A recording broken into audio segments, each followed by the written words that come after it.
Hello all, I hope you're doing really well. First of all, I want to thank you for the support that you've given me for my last video. See the link below. It does seem that the issue of health warnings on camera gear is indeed worthy of discussion. I really appreciate the support and the feedback that you provided. But for now, on to more mundane things. Today will be the last of my How Many Are Enough video series. I've done How Many Are Enough tripods, How Many Are Enough lenses, and today it's all about how many are enough camera bags. Hopefully you'll find it entertaining. I'll link the other ones that were previously recorded in the description below. I was told once that the sign of a true professional photographer is indeed how many camera bags you have, not cameras. It was said very seriously to me, so who knows? In my case, I've been on a journey to find the one camera bag that will give me the right storage space, room to carry all that non-camera stuff that we need to carry, the right size and weight, and of course, the never-ending search for comfort and convenience. These are the two watchwords of my retiree interest in photography, and they drive every decision I make now about any potential purchase. Sad thing is, though, that when it comes to camera bags, I seem to have gotten it wrong more often than right. So my first task was to whittle down the necessities until I really had the kit that I would carry with me to most shoots. Granted, depending on the event, the kit would need some amendments of clothing and personal items to get me through the day. So I always leave space for those, no matter what else I pack in the bag.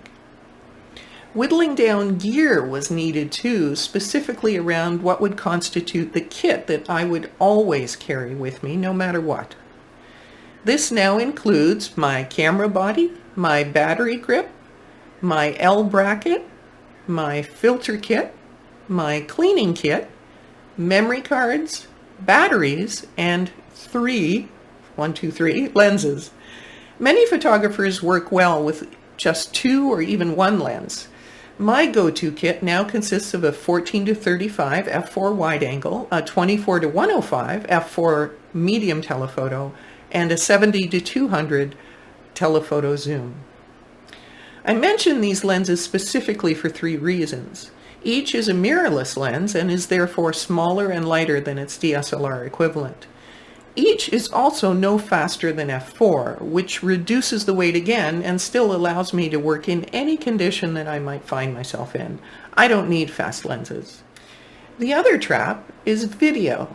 With more and more of us recording our experiences, there is occasionally a need for extra gear for that purpose. Sometimes it's my drone, sometimes it's my cell phone, which I always carry anyway, and sometimes it's my Sony vlogging camera. I haven't quite figured out how to include these in my kit, so they tend to travel in their own bags, except for the cell phone, of course. So now, onto the bags themselves. What should you look for? Well, there are really four things that I've landed on. What is the size and weight of the bag when it's empty? It's horrible to carry a bag that's heavy even when it's empty. Will it hold everything that you need? Will it hold extra necessities when you need them? And last but not least, is it comfortable to wear? Is it easy to take off when you have to take it off, and is it easy to put it back on again? Sounds simple, doesn't it? Well, there is one complication. What you may label as necessities for a day-long hike are generally not the same as necessities for a sightseeing walk around a city that you might be visiting. And neither of those is likely to fit the bill when you have to pack for a 2-week trip taken by air to a faraway destination. Won't it be great when we can do that again? At the end of the day, I've concluded that one bag just won't do it for me. I need at least three, divided along the lines that I've mentioned. So I've been on the hunt for the right fit in each category, and I would like to show you some examples. By the way, I should mention right out of the gate that I'm not endorsing any particular bag or any particular manufacturer. This isn't about selling a product. This is about features and functions that you might want to consider when you're making a choice as to which camera bag might be best for you. So let's talk about the 3 backpacks that I've landed on as the best solutions for me right now for my current needs. First up, we'll talk about the Think Tank Streetwalker version 2. Not sure I like that name, but we'll get into the details in just a few minutes. After that, we'll have a look at the Peak Design Everyday Backpack 30 liter. Really like this bag. And last up will be my F-Stopper Lotus 32 liter. Each one of which has features that make it absolutely perfect for the situation that I'm trying to manage. So let's have a look at each one.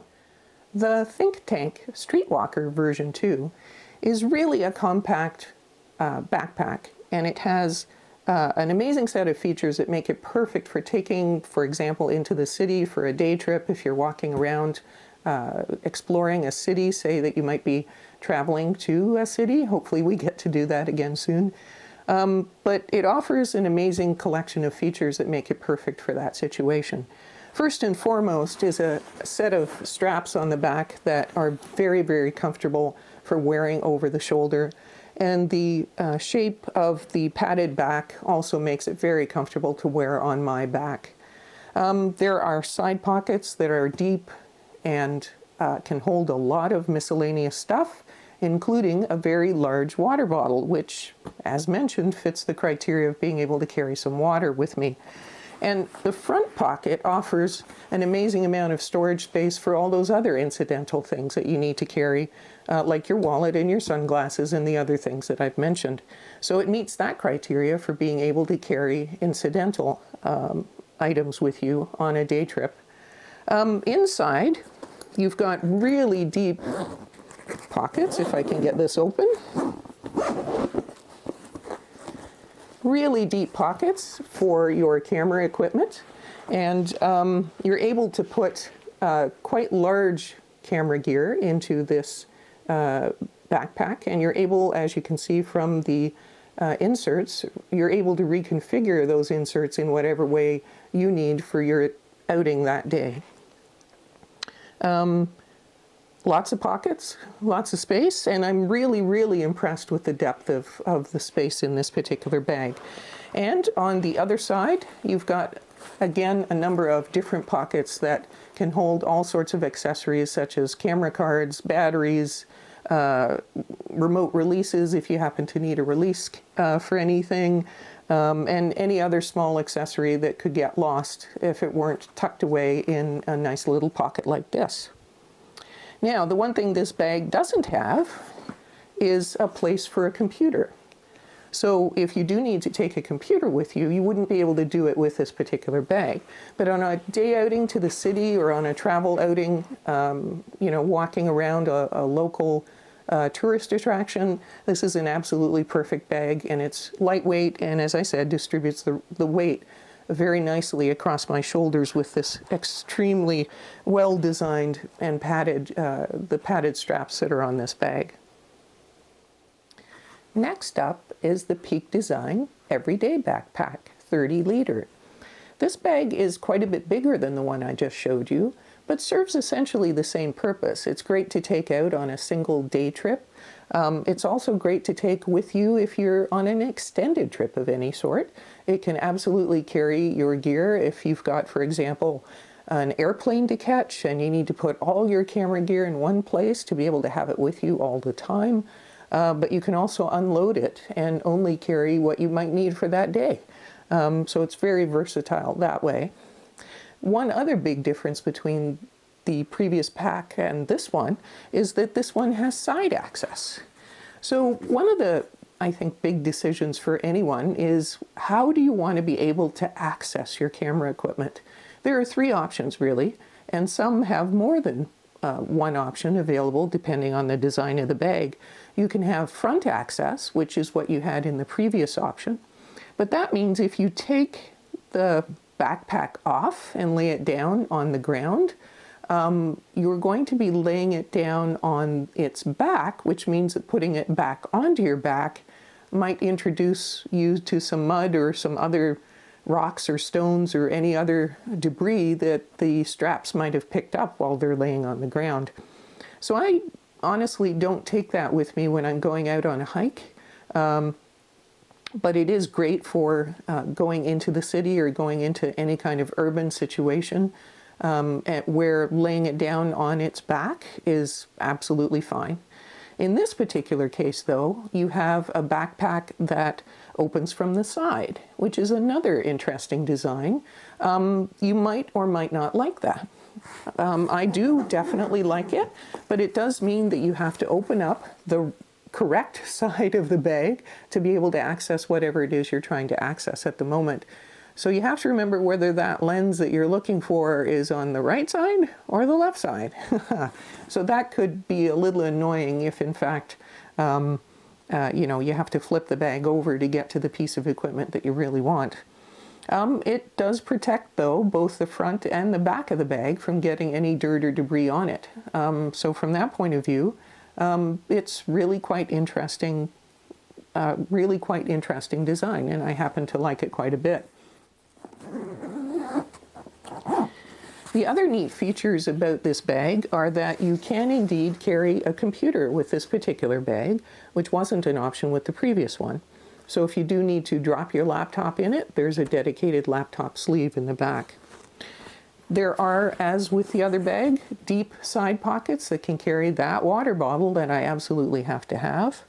And the other really, really neat feature about this bag, actually there are two that I'd like to mention. Number one is that it's got handles everywhere. So you can lift it from the top, you can lift it from the side, you can even lift it from the bottom if you need to. So Peak Design has certainly provided a lot of ways for securing this bag and for moving this bag around, both when it's on your back and when it's not. And the other really neat thing is this front pouch. This front pouch has a latching mechanism on it that allows you to attach it to any of a number of different attachment points, which means that the bag can be as open or as closed as you need to for that particular day's outing. If you don't have much stuff to put in it for that particular day, you can latch it right to the bottom latch point and it'll sit nice and flush and give you a nice profile. Or if you have quite a bit of gear, you can see that that pocket extends quite far out. So you can put a lot of equipment in the top, a lot of incidentals like coats and scarves and hats and gloves, and still have the ability to latch the pocket correctly. So I really, really like that design. I think they came up with a winner for this one. The other interesting thing about this bag is its weight. It's very, very lightweight. When empty, and that's a factor to consider when you're getting a bag, is how much does it weigh when it's empty? Always pick it up, always put it on your back, and actually see how much it weighs when it's empty. 30-liter size seems to be a great target for me to be able to carry gear for an extended trip. But there are bigger bags, and I don't really have anything more than a 30-liter to show you today. The next one is a 32-liter bag, but really consider that as well, how much actual volume of space you need to have in your bag in order to get all the gear that you want to carry into the bag at one time. Last but not least is my F-Stopper Lotus 32-liter. Now you might wonder why I have two bags that are approximately the same size. Well, they're configured very differently.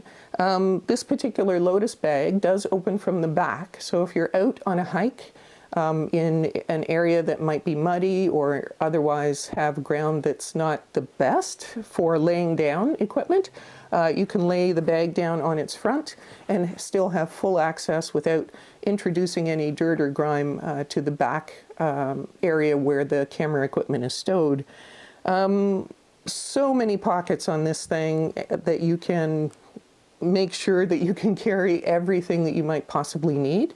And I use this especially when I'm going on a trip away and I need to be able to carry gear for a hike or carry clothing for different types of weather, or be able to carry some food even if I need to be able to eat while I'm out and about. One of the neat features of this particular bag is that you can actually put what's called a water bladder into this bag and then have a tube that extends from the, well, I guess it would be the front of the bag, onto one of the shoulder straps so that you can get easy access to water without removing the bag from your back. That is a really cool feature when you're out on a hike and you don't want to stop and necessarily take everything off, get your water bottle out and have a drink and a bit of a rest. So if you are walking and do need to take a water break, you can do so while you're continuing your hike. One of the neat features about this particular bag is that it uses what's called a camera insert. And what that means is that you can configure the bag in any way you need to be able to carry as much gear or as little gear, both camera gear and other gear, as you absolutely need to. So if you open up the bag, you'll see that it actually includes a separate removable insert that's arranged for my camera equipment and still leaves lots of space at the top for other things, such as coats or sweaters or gloves or hats or anything else that I might need to carry to accommodate the temperature change that might occur on a given day. And I'm able to configure this particular insert in whatever way I need for the shoot for that day. So in this particular configuration, I've got it set up to do landscape photography. I have my camera, I have 3 lenses. They're my go-to lenses for doing anything in the landscape. And I have my lens cleaning kit, and I have my filters for my lenses. And they all fit in a very nice layout that I can easily access when I need to. And I carry all my memory cards and my batteries and anything else I'll need to carry for that day, and actually for any length of stay in any location. I can have everything I need in the one bag without having to worry about potentially carrying 2 or 3 bags to accommodate my gear. So I really do appreciate the versatility of this particular bag and being able to not only configure it on the inside the way I want, but on the outside the way I want. And I must say, the color is really cool too. I certainly won't get lost in the woods with this one. So hopefully this quick look at these 3 particular camera bags has been helpful. Again, I'm looking for very specific things, and I'm also restricting my look at anything that goes over 2 shoulders rather than 1. So if you need a different type of design, by all means, have a look at what's on offer at your local camera store or online at any of the manufacturers that are out there. I'm sure you'll find something that meets your needs. Well, there you go. Hopefully that's been helpful for you.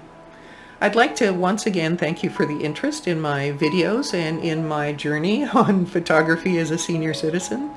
So please like and subscribe for more content from this particular old girl. I promise I will get on to some actual photography with my next video and show you some of my work. I am really looking forward to doing that. So hope to see you soon.